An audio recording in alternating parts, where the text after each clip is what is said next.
muchas gracias a todos por acompañarnos esta tarde en este acto de presentación del libro La literatura española en 100 preguntas de Felipe Díaz, que tengo aquí sentado a mi derecha. Y reitero el agradecimiento de Julieta, es un auténtico honor tenerlo aquí hoy con nosotros. Bueno, Felipe es licenciado en Filología Hispánica y ha desarrollado una dilatada trayectoria como docente, primero como profesor de lengua castellana y literatura en centros de enseñanza secundaria, posteriormente como director y ahora, pero no recientemente, como inspector técnico del Servicio de Inspección Central del Ministerio de Educación, Cultura y Deporte. Paralelamente ha venido cultivando una intensa carrera como escritor en el que su interés por la divulgación, por la didáctica, por la pedagogía, se abraza con su pasión por la literatura. En este sentido, podemos destacar títulos como Educar en tiempos de crisis o Manual para profesores inquietos. También tenemos títulos tan sugerentes y evocadores de sus novelas como La casa de las almas soñadas o La humanidad de los dioses. Y ya centrándonos un poco en el libro que nos ocupa, que tenemos aquí, La literatura española en 100 preguntas, es una aproximación amena, a la par que erudita y curiosa, al hecho literario y que se articula en una serie de ejes temáticos, tales como los géneros literarios o los personajes, temas y tópicos, el paisaje, la sociedad y corrientes literarias de determinadas épocas, y la diferencia entre trama e historia y bueno, un largo etcétera que yo creo que satisfará pues, la curiosidad de todos los lectores que se acerquen a leerlo. Y bueno, ya sin más dilación voy a pasar la palabra a Marga, que va a comenzar con algunas preguntas que tiene para Felipe. Hola, buenas tardes a todos y muchas gracias, Felipe, por estar aquí, por recibirnos hoy en calidad de escritor. Bueno, a mí me gustaría que empezáramos, sobre todo, si nos puedes explicar por qué este libro está concebido de esta manera, como preguntas y respuestas. ¿Es una cuestión de la editorial o a ti te parece que es mejor acercarse a la historia de la literatura así o, bueno, no sé? Bueno, buenas tardes a todos también, supongo que se me oye, ¿verdad? Bueno, antes de contestar a esa pregunta que me imaginaba que me harías, pues también dar las buenas tardes a todos y, como se suele decir en estos casos, pues es un orgullo, una satisfacción y sobre todo me siento muy a gusto porque por un momento, por un ratito puedo llevar a cabo pues ese desdoblamiento de Dr. Jekyll y Mr. Hyde, porque como aquí soy el malo, ahora soy el bueno, ¿no? En este ratito voy a hacer de bueno de la película y seguro que nadie me ve como otra cosa que como, bueno, pues un amigo con el que compartir este rato. La pregunta, dicho ya todo esto, que me dices cómo el planteamiento. Efectivamente es un planteamiento de la editorial. Esta colección se inició con, me parece que este fue el segundo o tercer libro de esta colección, que empezó el año pasado. Bueno, el año pasado me estoy refiriendo a últimos del 16, y que la idea que tiene es presentar pues, de todas las disciplinas una visión pues, en donde mezclar lo divulgativo con con cierto rigor y verlo efectivamente de una manera pues atractiva, porque como creo que escribí en el prólogo, que las cosas a mí se me olvidan últimamente muy rápidamente, creo que ponía que quizá los contenidos hoy día los encontramos en cualquier sitio. Quizá la novedad o lo que nos interesa en esta colección, y en concreto a mí, era presentarlo de otra manera diferente, que bueno, pues ahora si queréis podemos ir comentando. Y entonces el público al que crees que puede estar dirigido es un público erudito, personas que están simplemente interesadas en la literatura, profes, porque para los profes es muy útil, que yo lo he visto y creo que es muy útil. Bueno, pues si es útil, pues encantado de la vida. La editorial, no sé qué, supongo que el planteamiento que se hacía era mezclar, como digo, lo divulgativo con el rigor.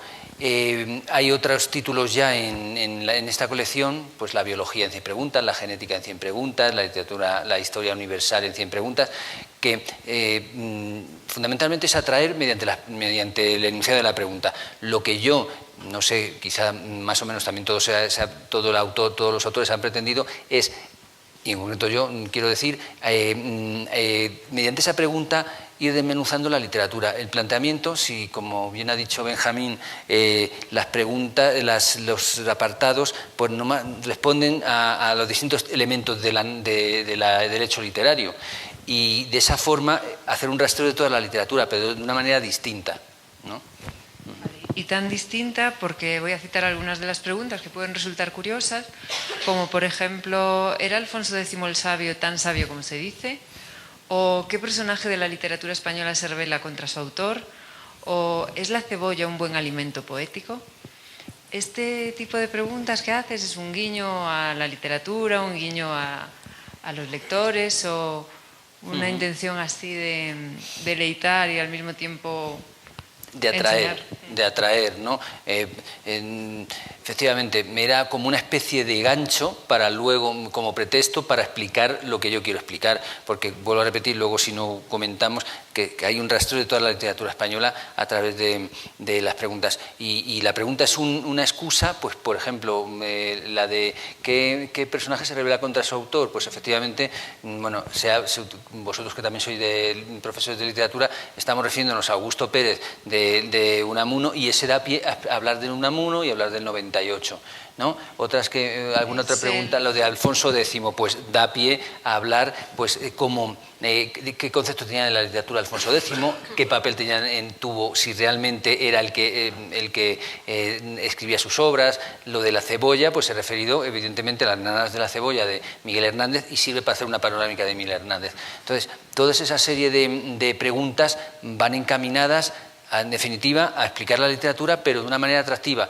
Al ser preguntas, pues no nos tenemos, y hoy día, como estamos viendo, que cuesta tanto acercar al lector más o menos no especializado a la literatura, a la lectura, pues es una manera de que lea y de que se informe, ya no solamente de la disciplina de literatura, sino de cualquier otra que se está haciendo en la colección. Y además, como son preguntas, no tenemos por qué leerlo de principio a fin, ni tenemos que leer de una manera, sino que una pregunta que son 2 o 3 páginas te puede llevar 5 minutos a leer. Entonces puede ser útil. ¿Y hay alguna pregunta que le hubiera gustado hacer y que no ha podido hacer, o que se le haya quedado en el tintero, o que ahora ha visto el libro le parezca que...? No, porque como yo normalmente lo que hago siempre lo hago bien, pues entonces,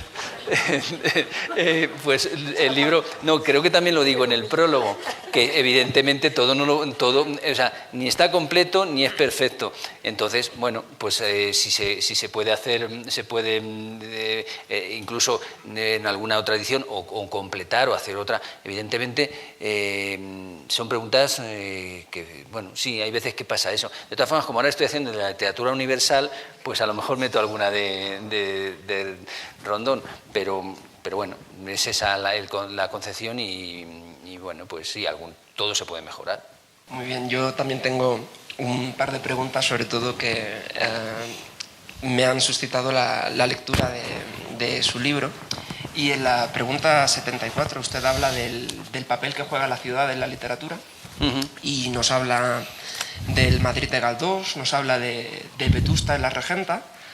Y yo quería preguntarle, como lector, como escritor, ¿qué papel piensa usted que puede desempeñar la ciudad en la obra narrativa de Eduardo Mendoza? Que es un escritor que ambienta casi todas sus novelas en Barcelona y realiza como una especie de fresco de la sociedad barcelonesa contemporánea. Sí, bueno, como sabéis vosotros, la ciudad se puede convertir en un personaje, ¿no? Efectivamente, la ciudad en Eduardo Mendoza, ya desde la novela aquella del Año del Diluvio, creo, no, el Año del Diluvio sí, también se desarrollaba, pero había una que se desarrollaba en principios del siglo XX. ¿Cuál era el nombre? La ciudad de los prodigios. La ciudad de los prodigios, sí, antes he dicho el Año del Diluvio, bueno. Pues efectivamente, y luego todas estas novelas más cómicas, incluso hasta Sin noticias de Gurf, es una parodia o una crítica sarcástica de la sociedad y del Barcelona, la Barcelona de aquellos años, ¿no? Yo me acuerdo que incluso en los primeros años que daba yo clase, yo la utilizaba para leerla a los alumnos, aunque solamente fuera por la cuestión cómica. Entonces, la ciudad en Eduardo Mendoza, o como aquí aparece Vetusta, el Madrid de Galdós, pues bueno, hay un Madrid de Galdós, hay un Madrid de los Austrias, hay un Madrid de la época, pues bueno, más o menos de la época de posguerra, etcétera, de la Colmena, ¿no? Y ahí, en esas novelas, el ambiente y la ciudad pues se convierten en un personaje más, ¿no? Personaje más. Bueno, sobre todo en las últimas preguntas de la obra dedica mucho espacio a repasar los principales títulos, principales autores de la última narrativa, de la última literatura, desde 1975 hasta nuestros días, y menciona narradoras como Belén Gopegui, como Marta Sanz, Sara Mesa. Y bueno, yo quería preguntarle un poco, aunque tenemos todavía pues una evidente falta de perspectiva para hablar de una literatura tan reciente, si podemos saber un poco si hay algún tipo de interés o de temática o de preocupación común a todas estas nuevas narradoras que están surgiendo desde hace unos 10 años para acá. Yo, evidentemente, toda la obra de ellas, bueno, como todos me imagino, pues he leído algo de Belén Gopegui, de Sara Mesa. Es quizá una narrativa en un principio, pues a veces, por un lado puede ser más o menos crítica o intimista. Hoy día los derroteros a veces de la novela y de la narración van por la novela más de bestseller o la novela pues que llegue más al público. A mí, por ejemplo, Sara Mesa, he leído alguna cuestión de ella y alguna de sus novelas, y juega a veces con esa sensación, mezcla lo irónico o incluso lo esperpéntico con la amargura, ¿no? Y bueno, como dices, yo ahora mismo no podría todavía aventurar una perspectiva de ellas. ¿Qué otras autoras conocemos ahora que estén más o menos en el candelero? Pues tenemos también a Lucía Echeverría, Almudena Grandes, ¿no? Hombre, claro, yo creo que en esa pauta de la literatura actual, las narradoras tienen un papel muy importante, y sobre todo, como decimos, yo creo que ahora mismo la más puntera sería Almudena Grandes, ¿no? Bueno, y un poco para cerrar, yo tenía algunas curiosidades sobre el proceso de trabajo, de preparación, de redacción de esta obra, y me gustaría saber cuál ha sido un poco la parte más ardua o la parte más laboriosa a la hora de afrontar la redacción de un libro como este. A mí lo que más me ha condicionado ha sido la premura de tiempo, ¿no? Y de tiempo por el plazo que me dieron para hacerlo y luego el tiempo del que disponemos. Es un libro, en cierto modo, agradable. Quizá lo más costoso es organizarte, ¿no? Organizar esas preguntas, porque tienes que jugar un poco también, como decíamos, con la atracción, la motivación. Pero una vez que haces eso, pues bueno, supongo que a vosotros tampoco os costaría mucho trabajo hacer un tipo de libro como este, porque somos profesores de literatura. Estamos diciendo que aunque lo utilizamos, yo he pretendido que hacerlo con cierto rigor, pero es también divulgativo, ¿no? Y bueno, pues a mí, en definitiva, dejando al margen la cuestión del tiempo, me ha resultado bastante agradable y bueno, siempre se aprende escribiendo, yo pienso que lo de escribir es un proceso con el que aprendes, no de aprender a escribir, sino que aprendes. Y independientemente de que muchas de las cuestiones que aparecen ahí no las sabemos, pues básicamente un profesor de literatura lo sabe, pero siempre terminas aprendiendo más. Y bueno, pues ese era... Pero lo que más en principio era organizar. Luego yo es que como, aunque soy de letras, no soy de letras, soy más bien cuadriculado, y dije, pues voy a hacer 10 preguntas de cada uno de los elementos. Y no tendría por qué ser así, porque en los otros libros de la colección, pues supongo que depende de los núcleos de interés. Lo que pasa es que en la literatura española es tanto lo que hay que puedes organizarte. Por eso, con lo que decía Margarita, pues sí, se podría hacer a lo mejor otro libro, ¿no? ¿Cuánto tiempo te ha consumido en total todo el trabajo? Pues todo el trabajo que llamamos, porque es que luego hay que corregir y eso es un rollo. Sí, desde que pero desde que, pues, 8 o 10 meses. Porque la editorial quería que saliese pronto. Que estoy haciendo ahora, como uno ya va aprendiendo, porque la característica de las editoriales es que te aprietan las tuercas todo lo que pueden, ¿no? Y pues he pedido más tiempo. Pues ¿qué puedo llevar con el que digo que estoy pendiente de hacer? 1 año puede que sea lo que tarde. El problema está en que luego, gracias a vosotros, pues tengo paréntesis muy grandes en mi vida, que yo ahora llevamos, de mi compañera y yo, desde que hemos venido, pues fuera de España 10-15 días, y eso te limita mucho trabajar, ¿no? Y te interrumpe, pero si no, pues a lo mejor depende también del tipo de libro, ¿no? Bueno, y ya ahora sí que es la última. Ya nos has adelantado que estás trabajando, ¿no? Tienes otro libro entre manos. ¿Nos puedes adelantar un poco? El de la literatura universal. De literatura universal. Sí, siguiendo con la colección. También está ya en la corrección, las últimas de las pruebas, otro sobre la breve historia de la generación del 27, también en esa editorial, pero en otra colección. Y ya tengo ganas de dejar, bueno, no ganas, pero me gustaría hacer escribir otro tipo de cosas que no sea, esto te va por rachas, ¿no? Entonces, bueno, pues ahora ha surgido esto y estoy dedicado a esta tarea que, bueno, que resulta muy agradable, pues porque es lo nuestro, ¿no? Bueno, pues muchísimas gracias, Felipe, por responder a nuestras preguntas. Ahora vamos a abrir un turno de preguntas con el público. Yo tengo un par de preguntas. Decía Platón que el arte es útil solamente si tiene una función práctica, hay que utilizarlo, no había que utilizarlo. Mi pregunta es si piensa que el arte, en este caso la literatura, es bueno que tenga una función social o la función estética es suficiente. Y la segunda es si cuando escribe hay algo pasional también o es muy objetivo escribiendo. Con respecto a la primera pregunta, depende, yo creo que depende primero de la calidad de la obra. Si es una obra buena, pues da igual que simplemente sea lo que se pretende es el placer estético, o además hay algo más, valga la redundancia. Ahora, por ejemplo, pues a mí una obra que me ha gustado, y no sé si eso, bueno, todos estamos de acuerdo, o gran parte, Patria, por ejemplo, la novela de Patria, yo creo que tiene una relación con la época más o menos cercana que puede incluso pues hacernos reflexionar y pensar.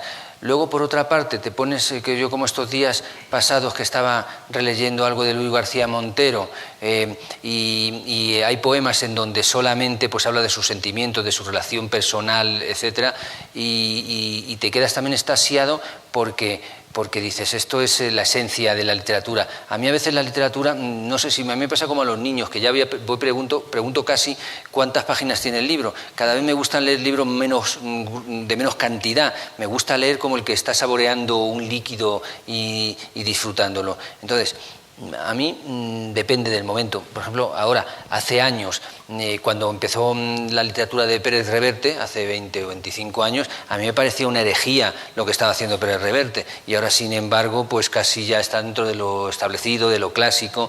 Entonces, bueno, pues es que tampoco te puedo definir claramente, no te puedo dar una respuesta categórica sobre una cosa u otra. Depende de la obra.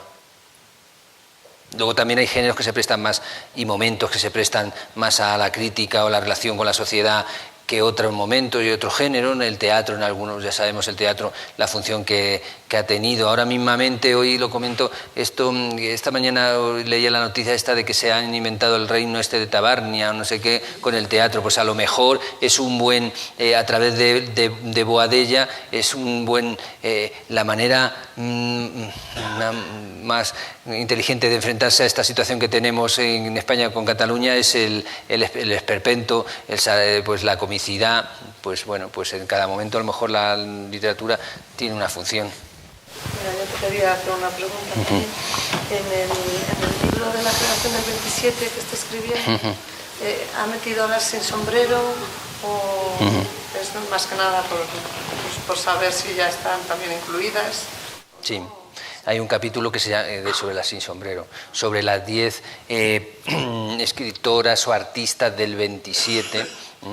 Por eso, precisamente creo que era con quién, contigo esta mañana, con qué, que me enseñes. He visto un cuadro de Ángeles Santos, y aunque no lo conocía, pero sabía que era de ella, porque el estilo era el suyo, ¿no? Entonces, las sin sombrero, que normalmente, aunque ahora ya empiezan a conocerse y a oírse, empiezan a sonar más, pero no sé, yo nunca había estudiado, cuando estabas en el instituto habíamos estudiado sin sombrero, conocías a María Zambrano, a Rosa Chacel, ¿no? Pero no a Ángeles Manson, ni a Maruja Torres, ni a Ernestina de Champusín, y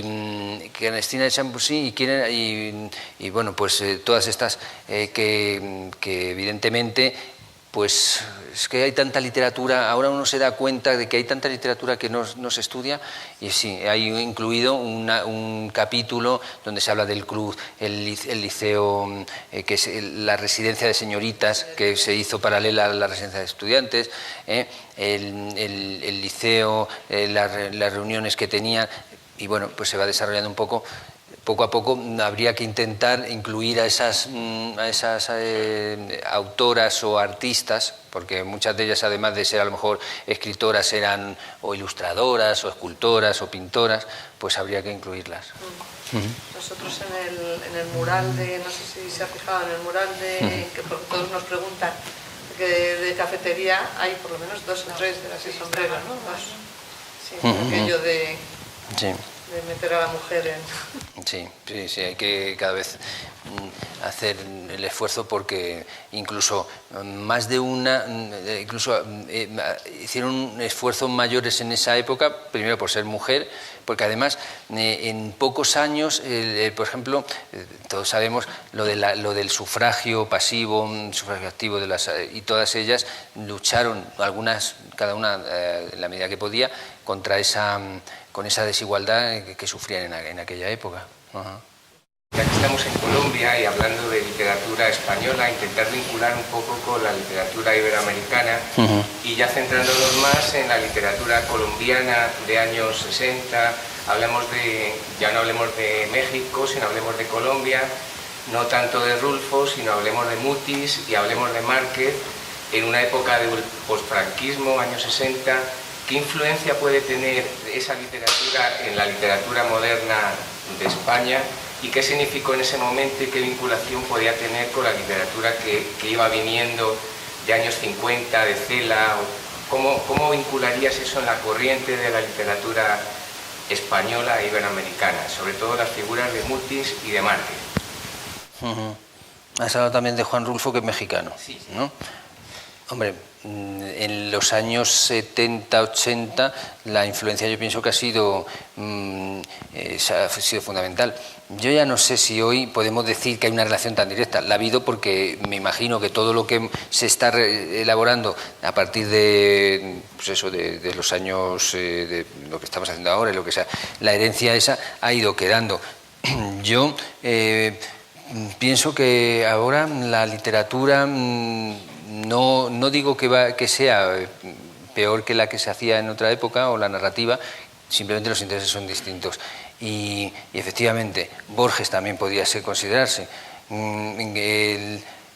sobre todo la creación de los personajes, de los ambientes que hemos dicho antes, pues puede a veces, lo que antes comentaba Benjamín de Eduardo Mendoza, no podemos comparar los ambientes que ha hecho o que ha ideado García Márquez en su narrativa con los de Mendoza, pero a veces tienen algo que se parece, porque a veces pueden ser algo irreales, entonces en ese sentido, luego con que a mí una de los géneros o subgéneros que más me gustan es el cuento. Evidentemente, ahí sí que tiene mucho que ver la literatura sudamericana o hispanoamericana. Entonces, pues en ese sentido, yo pienso que sí que ha influido. No sé si...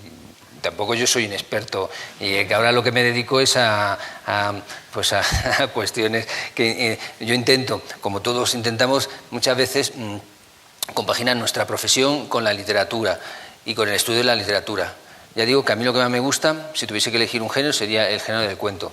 Antes entendía más o tenía más conocimiento, ahora pues estás un poco más alejado, pero bueno, intentas seguir los pasos, y siempre hay autores sudamericanos en ese género que están siempre en primera línea.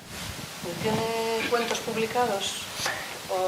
Sí, tengo un libro, tengo 2 libros de cuentos y uno de microrrelatos. Pero yo no me considero... Mi madre dice que, claro, es lógico, el que escribe es escritor, el que hace zapatos es zapatero, pero yo no me considero en absoluto. A mí esto me da un poco de vergüenza lo de hoy, ¿eh? Sí. Pero sí... Bueno, ya sabéis que a veces esto de difundir los libros depende de muchos factores, ¿no? De la distribución de los libros, de la atención que se les presta. Entonces, bueno, pues uno ya se conforma con... Yo me dedico a esto siempre que puedo, pues como el que tiene un hobby, bueno, pues en vez de montar en bicicleta, pues hacer lo que puedes, en este sentido. ¿Los cuentos para qué edades están recomendados? No, los cuentos son cuentos... A ver, eso, efectivamente, cuando hablamos del cuento, yo siempre hablo del cuento literario, no del cuento infantil, pero ahora que, al hilo de lo que dices, yo publiqué un libro, una novela juvenil, que luego descatalogaron y que ahora me parece que se va a volver a publicar. Entonces, pero los cuentos en principio son cuentos para adultos. Y luego, ahora el microrrelato está muy de moda, y es una buena herramienta para los alumnos, ¿no? Que se puede utilizar, pero básicamente son cuentos de adultos, y bueno, pues estamos en ello, a ver si... Por eso digo, quiero quitarme todo este trabajo que tengo para poder... Pero lo mismo que eso, ya estás pensando en otras cosas, ¿no? Que si surgen, pues siempre se vas postergando otros proyectos. Además, escribir cuentos yo creo que es de lo más difícil. Decir un buen cuento, yo creo que es complicadísimo escribir, ¿no? Sí. Cuando te encuentras con un buen cuento, sí. Esto que es, ¿no? Claro. Es una maravilla. En lo que decía antes de ver hay muchas definiciones de los cuentos, ¿no? Mientras que la novela gana por puntos, el cuento gana por KO. Mientras que una flecha, que si la foto, que si el cuento es una instantánea, pues la novela es una película. Hay muchas definiciones. Y yo, si alguna vez para la posteridad podemos decir, yo diría que mientras que un tocho de una novela pues es algo denso, es como antes comentaba, de beber a sorbos, ¿no? Es como si estuviese bebiéndose algo, alguien te está bebiendo la literatura a pequeños sorbos, y efectivamente un cuento pues es que como tiene que tener un efecto único, que parece que, o sea, como decía, quiero que era Poe, ¿no? Alan Poe, tienes que saber ya a dónde va el final para empezar a escribir el cuento. Bueno, hay gente que tiene una habilidad que me gustaría a mí tener, ¿no? Autores españoles ahora, yo siempre nombro, porque además lo tengo en el Facebook, porque es amigo mío, Pedro Ugarte, que este año ha ganado el premio Setenil. Hay un premio de cuentos que consiste en premiar al libro de cuentos. No es un premio que se presentan los cuentos, sino libros, y ese año se le da a un autor. Y yo sabía que se lo iban a dar a él, me imaginaba que se lo iban a dar a él, porque el libro Nuestra Historia, me parece que se llama, en una editorial que solamente se dedica al cuento, a cuyo editor le han dado este año en la Feria de Guadalajara de México el premio al mejor editor. que es Juan Casamayor. Supongo que conocéis la editorial Páginas de Espuma, que solamente se dedica al cuento. Entonces, ahí publica Pedro Ugarte. Hace un par de años se lo dieron, o hace 2 o 3, a Javier Sáez de Ibarra, que es profesor de literatura en Madrid, que es también, o sea, ahora mismo, autores del cuento, Javier Sáez de Ibarra, Pedro Ugarte, Hipólito, Busutil, hay muchos cuentistas que son desconocidos porque el cuento no se trabaja tanto, ¿no? Pero como dices tú, es algo que, bueno, pues a pesar de todo, y sobre todo en Hispanoamérica, ha tenido siempre mucha importancia el cuento. De las 100 preguntas, o sea, ¿cuáles serían las que tú pensaste tienen que estar en el libro? O sea, las 100 tienen que estar, pero hay algunas favoritas que tú pensaste, esta no debe faltar en este libro. Sí. Efectivamente, hay veces que alguna ya pues te cuesta, pero hay otras que te parece que te salen de golpe. Una que, por ejemplo, y que todo el mundo me comentáis o me comenta algunas veces, ¿cuál es el gracioso de la literatura? Por ejemplo, ¿no? Esa pregunta pues era para explicar que los de literatura, ¿a qué nos podemos estar refiriendo? ¿Al teatro de Lope de Vega o del Siglo de Oro, ¿no? Entonces, a raíz de eso, pues explicas ese personaje y explicas la literatura, ese momento de la literatura. Bueno, pues como yo lo que pretendía era barrer toda la literatura. De hecho, yo hice una especie de cuadro después, pero bueno, después cuando ya, y resulta que está toda la literatura en ella. Entonces, o bien te sale la pregunta y eso ya ya tienes el contenido, un contenido determinado ya cumplimentado, digamos, y otras veces buscas para un contenido una pregunta. Pero sí, hay algunas que evidentemente, y luego jugar con, porque yo he clasificado algunas veces, he hecho una pequeña clasificación del tipo de preguntas. Preguntas para despertar la curiosidad, como hemos dicho, ¿no? Esta de cuál es el gracioso de la literatura, pues a ver si, bueno, ¿qué es eso, no? O el amor cortés es un amor verdadero. O, por ejemplo, ¿por qué los corrales de comedia del siglo XVII parecían un patio de vecinos? Bueno, pues los que entendemos algo de literatura, yo creo que casi captamos enseguida por dónde van. Pero yo lo que pretendía era que captar la atención de una persona que, lógicamente, lo mismo que yo, de genética o de biología no tengo conocimiento. Si tomamos uno de los otros libros de la colección, pues a mí a lo mejor me atrae alguna pregunta de ese tipo. Otras preguntas eran basadas en juegos de palabras. ¿Hay mucho cuento en la literatura española? ¿No? Es como eso de vivir del cuento. A ver si se puede vivir del cuento, ¿no? Que tiene ese doble sentido. ¿Cuándo explotó el boom de la literatura hispanoamericana? ¿Por qué es tan tremendo el tremendismo? Hay literatura de fábula en la literatura española, es decir, jugando a veces con las palabras, otras veces pues se hacían de relación, ¿no? Pero quizá esas eran más meditadas. Por ejemplo, ¿qué relación tienen o qué elementos diferenciales y comunes tienen Madame Bovary, Ana Karenina, la regenta? Pues son personajes que se crean en una época y representan un tipo de mujer de una sociedad de distintos países, pero como digo, de una misma época. ¿Qué tiene que ver Salamina con la Guerra Civil Española? Porque en principio, pues Salamina, si en principio no, bueno, luego puede tener su lógica. Entonces, hay de todo tipo. No sé decirte, yo creo que son tantas preguntas que no sé si algunas sí que deseché, ¿no? Porque, bueno, entre que empiezas primero, el proceso cuando empiezas a hacer algo, no digo a crear, pero a hacer algo, pues es un poco desordenado y luego ya vas tomando unas pautas y organizando y ordenando.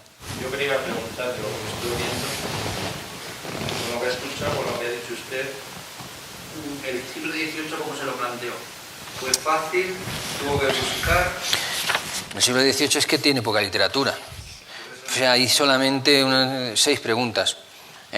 Hay una pregunta que no sé dónde está, que creo que es, porque con eso también cuando yo daba clases se lo preguntaba a los alumnos. Después del siglo XVII llega el XVIII.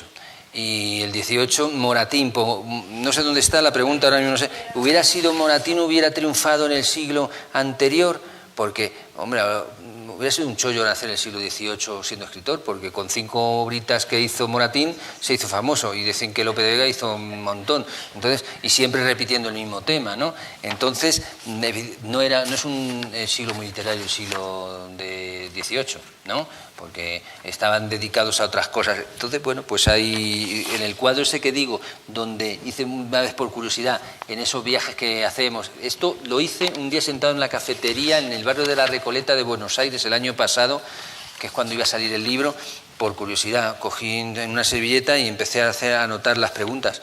Y era por ver, y efectivamente está toda y curiosamente, sin haberlo pensado, pues yo dividí aspectos generales, hay bastante, 27 preguntas, de la Edad Media hay 14, del Renacimiento hay 11, del Barroco hay 17, del Neoclasicismo 6, del Romanticismo 5, del Realismo 5, del 20, la primera parte del 20, 19, y del 20 de la segunda parte, 9. Me quedó bien, yo creo, bastante equilibrado, y sin embargo yo no lo no lo organicé así. O sea que hay que veces que las cosas salen sin pensar, más o menos, pero porque tienen su lógica, porque es que del neoclasicismo, ¿qué vas a sacar? Pues eso, hablar de las fábulas, eso que hay una que ha dicho, es literatura de fábula, y era para hablar de las fábulas de Iriarte, de todo, ¿cuál es el otro? De Samaniego.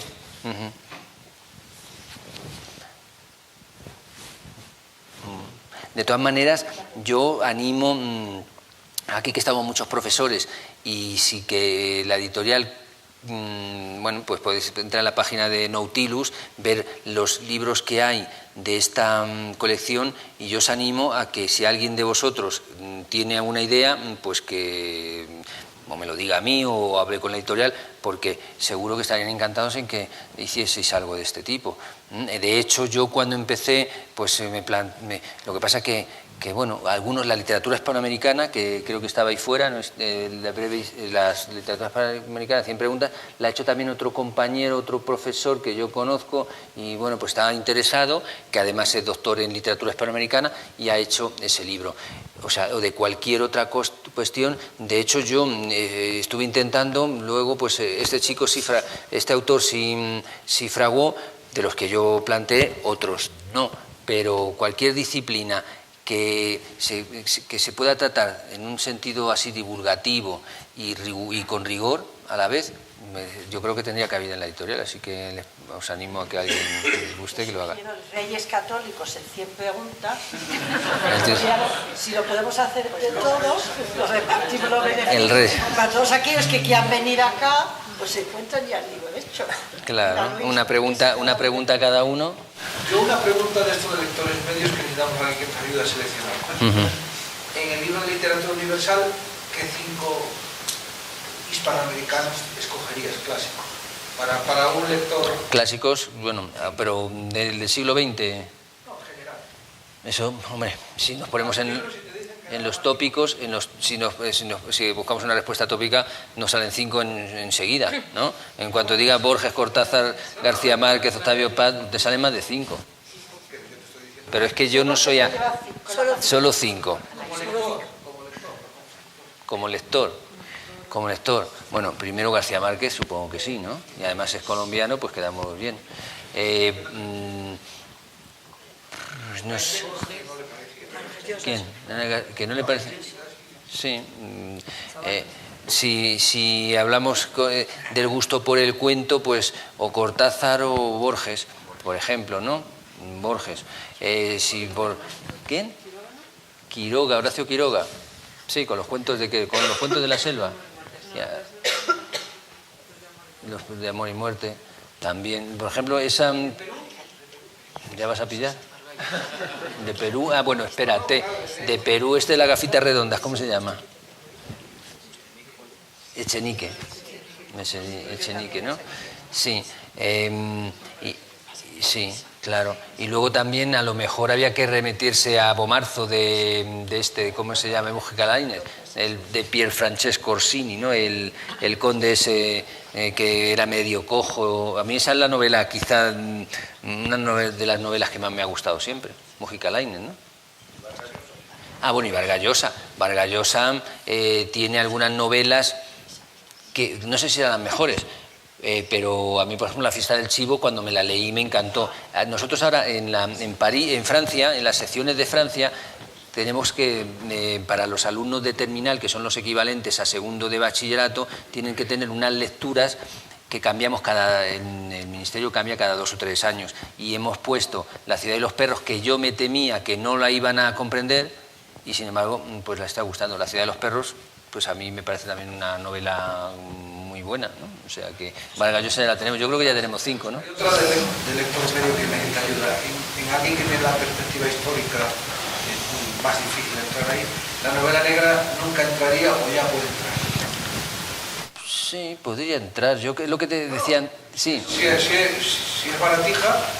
No, pero es que no. Yo pienso que tampoco se puede despreciar nada. Ahora, lo que comentaba antes con Pérez Reverte, que yo al principio cuando empezó Pérez Reverte, y ahora estamos plagados. De todas formas, es que la novela negra puede tener muchas variantes y hay una profundidad, ¿no? Puede ser una novela para pasar el rato y puede ser una novela que tenga también un trasfondo más o menos social, ¿no? Incluso la novela americana de Chandler o de todos estos de la época de... Una librería entre negra e histórica. Sí, sí, ahora la novela histórica está muy de moda, ¿no? Y hombre, la novela histórica, si está bien hecha, pues incluso vuelvo a repetir, aprendes de historia, es una forma de aprender historia también, ¿no? Iba yo a preguntar, ¿tú crees que es dañino la novela histórica? Porque hay autores que lo critican, ¿no? Que es que la novela histórica, pero yo veo que es lo que tú dices, aprende. Claro, hombre, la novela histórica... Sí, depende también a veces te leen novelas históricas que te meten una trama policíaca en una novela histórica y no casa ni con cola. Yo alguna vez, una que me leí hace ya tiempo, no sé si era de Javier Sierra, esta de Leonardo da Vinci, no sé qué, y era pues transponer los parámetros actuales a una novela policíaca. Pero sí hay novelas históricas que son bueno, pues deleite, ¿no? Y un capítulo de la mujer en la literatura universal. Sería interesante. Pues sí, claro que sería. Mira, esa es una pregunta que se puede poner en el libro.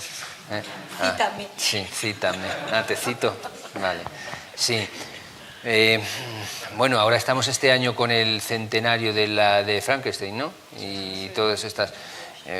pues sí, sería Jane Austen, todas estas autoras y además hay anécdotas por ahí. Yo, claro, ahora también para el tema de este libro me estoy buscando muchas veces a cuestiones anecdóticas, como por ejemplo Jane Austen al principio le rechazaban, incluso tenían que escribir con seudónimos de hombres para que les publicasen, ¿no? Y luego al final, pues incluso las mismas, esto que decíamos de las sin sombrero, pues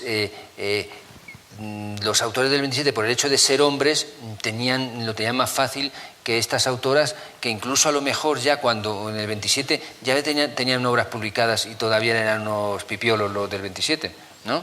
Entonces, sí es verdad que en eso hay que ponernos a ver. La segunda, ahora que mencionaba a Fernando Aramburu, o en La Patria,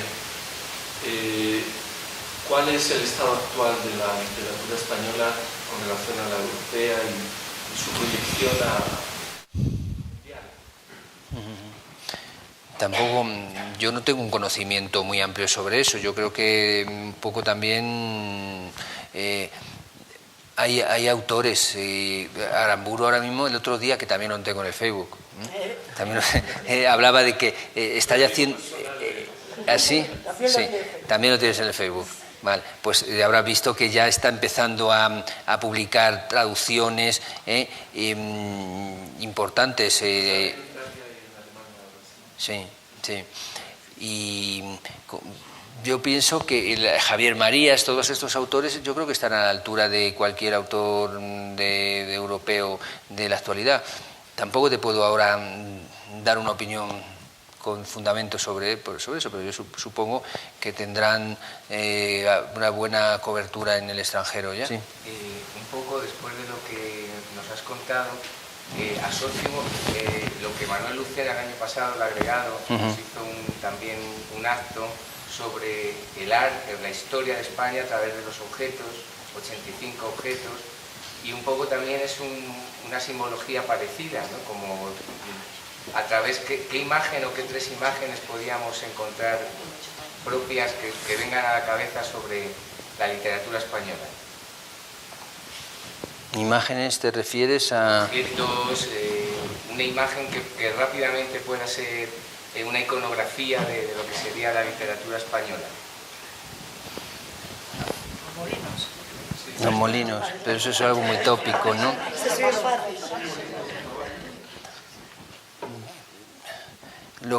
Sí, depende a lo que yo creo que la modernidad ahora mismo, o sea, dejándonos, estamos hablando de literatura actual o literatura en general. ¿Puede ser literatura actual? Sí, no, por eso digo que depende. O sea, a mí ahora me parece que la literatura actual en España está invadida por la modernidad. Ahora, si empezamos a los tópicos, claro, si podemos decir, ahora que estoy yo tan cerca del 27, pues puede ser lo popular, incluso hasta los toros, los molinos, pues es que eso quizás sea muy socorrido. Pero de la literatura actual, pues ahora también hay mucha literatura actual todavía relacionada con la época de la Guerra Civil, pero ya está empezando a haber más sobre los años ya no de posguerra, sino de los años 80. O sea, un fogonazo así como una imagen, excepto, a no ser que echemos mano de la literatura clásica de toda la vida, no te podría decir. Pero a mí me parece que ahora es una literatura moderna la que hay en España. No moderna porque se está haciendo, evidentemente, sino porque utiliza técnicas y utiliza, pues eso, en el tema de los cuentos, estos cuentistas que os comentaba antes, pues utilizan a veces unas técnicas que no serán las más cercanas al lector medio, ¿no? Pero se le ven que es una narrativa y en cualquier género que no tiene tampoco nada que envidiar a otras literaturas. Pero yo desde la humilde opinión del lector, como puede ser la vuestra, ¿no? O no es tan humilde la vuestra, a lo mejor es menos, yo soy menos conocedor de la literatura que muchos de vosotros. Termómetro de lectura de jóvenes lectores, ¿cómo estaría ahora mismo en España? ¿Tienes conocimiento? O sea, ¿leen mucho los jóvenes? ¿No leen? Aquí comenta, tal vez sí me ha comentado que aquí se lee en Colombia, los alumnos son lectores. Nuestros alumnos, ¿no? sí. Los lectores de acá. Claro, pero yo le comentaba el otro día también a Felipe que nosotros no podemos comparar con España, porque nosotros aquí estamos en un colegio de élite y en España nosotros damos clase en institutos que pueden ser algunos que estén en mejores zonas o no, pero no damos clase a este tipo de alumnos. Puede ser un alumno de un colegio británico, un alumno de unos sauces, yo qué sé. Entonces no lo sé realmente, pero los alumnos de aquí desde luego leen y leen mucho. En España... ¿Leen por obligación? No, por devoción. Por placer. Después ya habría que analizar que leen. ¿Vale? Eso es otra historia, ¿no? Claro. Pero realmente ellos leen mucho. Leen y además les gusta mucho leer y te comentan mucho. No sé. En España se lee poco porque nadie nos ha ayudado. Por ejemplo, es que éramos de zona rural, hábito lector en casa no había. Tú llegabas al Instituto del Pueblo y te metían la regenta del primer libro. Yo tuve la suerte de 10 años después de ver a mi profesor de literatura y poderle decir... Tirarle la regenta a la cara. Sí. Sí, Claro. Pero... Yo creo que por lo menos en los años 80 no había un interés en las clases de literatura para que hubiera un hábito lector, sino para que leyeras determinadas cosas. Yo creo que sí se lee, o al menos leen lo que les interesa ahora, ¿no? La literatura que a ellos le atrae, lo de Juego de Tronos, Tolkien, todo eso, el que lee, le gusta leer, decimos de manera por propia iniciativa, no como lo que nos hacían leer.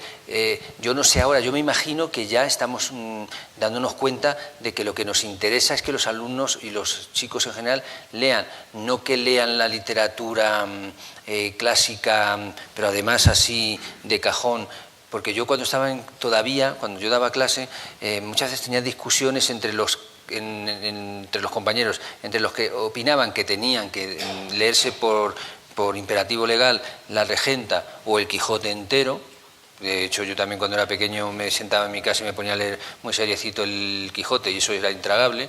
Y los que ya van viendo que hay que acercarse, por suerte o por desgracia, hay que acercarse a los alumnos o a los chicos, y hay que darles adaptaciones o la literatura que ellos pidan, también haciendo a lo mejor una selección, ¿no? Antes, yo no sé ahora ya, porque estoy más descolgado de eso, no sé vosotros si tenéis discusiones o una problemática fuerte entre vosotros, porque claro, también antes es lo que os preguntamos a veces, ¿cómo leéis? Yo cuando leía te daban el libro y te lo tenías que leer y ya está, o pedías, sí, lo malo es que todavía no teníamos internet para encontrarlo. Y ahora sí, ¿no? Y ahora el profesor se preocupa por hacer una guía de lectura o por buscar una guía de lectura o unas pautas de lectura. Pero claro, pues en aquella época te lo leías y a lo mejor terminabas aborreciendo la literatura. Entonces, es como ahora, bueno, es que tampoco a lo mejor digo cosas que no son políticamente correctas, pero el Quijote, ¿quién se ha leído el Quijote? Excepto... ¿Tú sí te lo has leído? Yo también. Con 15 años. Sí, pero quizá nosotros... Una versión reducida. Sí. Sí, y nosotros. Sí, sí, pero no es lo normal quizá. Y no es lo normal que nos guste o que guste a los alumnos, ¿eh? Bueno. A ver, yo creo que a lo mejor con el Quijote, como ahora es así tan clásica, lo que hay que hacer es despertarle la curiosidad. Entonces, por ejemplo, no darle tanto una lectura de un capítulo, sino decirle, fijaos cómo se trata la amistad en esta obra. Y entonces presentarle distintas escenas entre Sancho y Quijote, porque cambia su relación, la que tienen al principio y la que tienen al final, cuando muere Quijote. O cómo se trata, por ejemplo, la libertad, que es un concepto que se trata en la obra y que sigue estando de actualidad, porque si se ve el fragmento ese de la libertad de Sancho, uno de los mayores dones que a los hombres han dado los dioses, pues ellos pueden ver que sigue realmente, hay cosas que todavía están de actualidad y que pueden identificarlas. Entonces yo creo que hay que dárselo en dosificárselo y que eso les despierte la curiosidad y que algún día ellos apuesten. Sí, se lancen, claro. Sí, yo lo digo en ese sentido, pero no como algo categórico y que a todo el mundo nos tenga que gustar, porque a lo mejor eso te puede crear el efecto contrario. Quiero contar una anécdota de cuando daba clases de lengua, como daban clases de todo. Y los niños no querían leer. Y entonces ve uno de los libros presentados que es Si no querías recursos, les encantó. Y a partir de ahí, no todos, pero hubo un buen grupo de alumnos que empezaron a engancharse con cosas más serias. Creo que tenemos un problema tremendo, ya digo, no aquí evidentemente en España, para engancharlos con literatura, al menos que no sea mala, la librería de calidad que no sea mala. Sí. Yo me acuerdo cuando en ese de Noticias de Gur, que es que pues te partías de la risa cuando empezabas. A lo mejor tampoco lo captaban todo, ¿no? Pues cuando 1705 me caigo en una zanja de la Telefónica, 1706 me caigo en una zanja de la Fenosa, tal, así, ¿no? Pero sí, yo creo que hay que buscar la manera de engancharlos, pues con obras de cierta calidad. No le puedes tampoco, pero ahora a veces se leen esos tochos que quizás no fuéramos capaces de leer nosotros, estos de Juego de Tronos con una letra así, y se lo pueden leer. Yo por aportar algo de mi experiencia, ha habido un boom de literatura infantil por las editoriales. Los profesores les hemos dado a leer Viaje a Marte, libros infantiles. Lo que no sabemos hacer es el salto. Y los alumnos lo dan porque básicamente se leen lo que les obligamos a dar, a leer, y entonces pasarse de Viaje a Marte a leer no el Quijote, pero algo que tenga una extensión y una calidad, ese salto, hay pocos profesores y pocos alumnos que lo ven. Mi experiencia y mi opinión en España. ¿No? Yo creo que ocurre un poco en secundaria, sobre todo, que se van haciendo las obras literarias obligatorias para leer según se va planificando. Pues ahora vamos con la parte del barroco, la parte del siglo de oro, y tal vez tendríamos que hacer cómo se puede echarse trabajo en infantil por centros de interés. ¿Cuáles son los intereses que tienen los alumnos en secundaria en ese momento, ¿no? Estamos en plena adolescencia, me importa el sexo, me importa el amor, me importa la libertad, la rebeldía. Tal vez se les podría enganchar por ahí, ¿no? ¿Qué obras o qué fragmentos, como decía Margarita, en el Quijote nos están hablando de eso?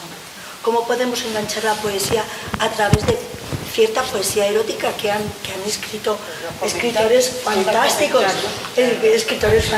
¿no? Hay ciertas obras literarias que pueden enganchar a la lectura a los alumnos si nosotros sabemos cuáles son los centros de interés de esos alumnos. A partir de ahí podríamos también trabajar de otra manera la literatura, sin abandonar, por supuesto, que vamos a trabajar muy unidos también con lo que serían las ciencias sociales. Si estamos trabajando en ciencias sociales también, la época en concreto de la Edad Media, trabajar con las de Edad Media, Celestina y demás, pero la Celestina tiene ahí para sacarle un jugo fantástico y que puede enganchar a los alumnos. Sí. Yo iba a dar entrada a Antonio María Flores, porque lo tuvimos, ¿no? Lo recibimos en secundaria en el mes de septiembre. El título era Confesiones eróticas, Sueños eróticos de un adolescente. Y además poesía, ¿no? Que a veces a lo mejor los niños, pero quizá la adolescencia, la poesía, ¿no? Esos niños, y se los presentó, y yo creo que fue bien, ¿no? La sesión que tuviste. El libro, el título del libro es un poco para tratar de enganchar a la gente. Claro. Realmente me ha ido bien, ya lleva la tercera edición y en estos tiempos está bien. Decir una cosa, la poesía está de moda en España. Sí, es un fenómeno absolutamente increíble lo que está pasando allá. Entraba la semana pasada a la Casa del Libro, en Gran Vía. Yo he sido un comprador habitual allí, de ir a comprar poesía, pero nunca en el patio central, en la mesa central de esta librería, o de la FNAC o de la central, estaba puesta una mesa dedicada única y exclusivamente a la poesía. Elvira Sastre, que estuvo hace un par de años aquí en Colombia, en la Feria del Libro, yo no sé si alcanzó a venir a los Reyes, es uno de los grandes fenómenos de la poesía en España, lleva vendidos más de 100.000 ejemplares de su último libro. Barbán, que es un cantautor, hijo de libanés, que vive en Madrid, lleva vendidos del anterior libro 100.000 ejemplares, del nuevo 50.000, del otro 25.000. Hay unas editoriales pequeñas que están teniendo mucho éxito porque están utilizando las redes y los blogs, que es por donde empiezan a darse a conocer. De pronto la utilización de las redes y de las nuevas tecnologías habría que incorporarlo también al tema de la enseñanza. Y por ahí es por lo que se están enganchando los muchachos. Hay una librería en Dominico, es donde yo vivo, se llama Milenio, y aquí pues tienen prácticamente todos mi pirámide de libritos, pero al lado hay dos pirámides de libros de estos nuevos autores, son 15, 20, 30 ejemplares que se venden semanalmente de eso, y los muchachos tienen que buscarlo.